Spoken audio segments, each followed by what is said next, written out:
Dhe për shkak të vlerave të mëdha o vëllezëruar, që këto ditë kanë dietarët islami kanë krahasuar sikur që dini edhe me 10 ditë e fundit të Ramazanit, madje edhe mes këtyre ditëve ka ditë më të vlerësuara. Disa nga ulemat thonë se dita më e madhe është Arafati, ndërsa disa ulema sikur se Ibn Qayyim rahimullah thotë dita më e madhe, madje më e madhe se Arafati është dita e parë e Bajramit apo. Kjo dita ku derë dhe gjaku për Allah xhallahu ala anë këtë botës, për Allah azza xal. Për Allah te barekote don shumë thërrje në emrin e tij apo. Për këtë arsye pejgamberi sa shumë ka thërrë në emrin e tij.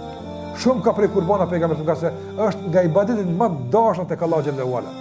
Pejgamberi fasalli li rabbika, falu për Zotin tënd, që është adhurimi më i madh praktik, wanhar, dhe thërr në emrin e Allah xhallahu xhelaluhu. Thërr në emrin e Allah azza xal. Madje ka thënë pejgamberi sallallahu alajhi wasallam, kush ka mundësi me thërrë, nuk thërr, mos dëna as baramin me fal. Për shkak të vlerës së madhe që ka thërrë kurban, derdhja e gjakut në emrin e Allahut azza xal. E sakrifikojmë këtë kafsh, këtë bakti që Allahu xhallahu ala na e ka nështruar neve, apo e sa vjen vallë si e nështruar, madje zgjat qafën e saj që mbi tena ta ushtrojmë adhurimin e madh të thirrjes në emrin e Allahut azza xal. A nditi këtë pritim të këtij nështrimi? Sa s'ka pas mundësi me pas e dela fuqitë të rebelohet e reziston mbas janë që të therrat, ka mundësi, apo tjetër që kanë ndaluar për neve. Kush e ka bërë të atil që të nështruar? Allahu xhallahu. Sikur ai ka nështruar shumë gjëra. Prandaj edhe kjo është një pritim i rëndësishëm që e pritojmë këtë ditë të këtij nështrimi, që Allahu te bareka taala e ka bërë që ky kurban ta ketë një zënafill, apo e ka një historia e Ibrahimit alayhis me birin e Ismailin. Pritim hatashëm i madh, asnjë njeri që nga Ademi alayhis salam deri në yawmul qiyama nuk është provuar sikur se Ibrahim alayhis salam, me kërkesën që ta therr djalin e tij vetëm. Dhe gjithashtu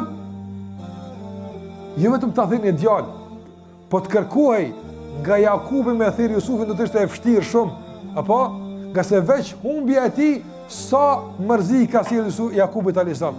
Edhe pse i ka pas 11 djem tjerë. Apo e çfarë të mëna për një djalë që e ka prit me mall me vite me pas.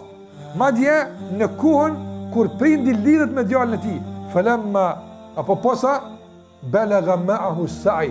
Posa e ka arrit fëmiu një kohë kur vazhdimisht me babën e vet, i ndihmon, e shoqënon, i përkrah, një lidhje posaçme. Në këtë kohë Allah i ka thonë, e tash largoj pe zemrës ato. Allah na ka begatu, para mëno kishim qenë natë sprovuar kështu. Allah xhallahu ala na sprovu me fëmijët tonë, apo nëse don me konfirmuar se Allah na don që t'ia thikën djalit ton. Kujtoni këtë. Ka se kjo po të ishte bërë, do të kishim qenë pjesë e përgjegjësisë për Allahut azza xal, dhe shumë pas çfarë pa apo. Allah nuk po kërkon kështu praktikisht, por që t'ia thikën shumë gjërave tjera, që të shlidh zemra me to dhe këpoti këto lidhje, që zemra të lidhur me Allahun xhallahu ala. Kërkojmë këtë pritim me gjithçka që ka u lidh zemra, me gjithçka që na pengon të lidhemi me Allahun azza xal, që na pengon të jemi më të devotshëm, që na pengon të jemi më të ngritur, të jemi më të mirë, të fitojmë shpëlim më tepër. Gjitha këto vendosja thikën, para se mja vendos thikën kurbanit, vendosja thikën këtyre litarëve që po të pengojnë mungit e Allahu xhallahu ala. Edhe kjo është pritim e rëndësishëm e kuptu.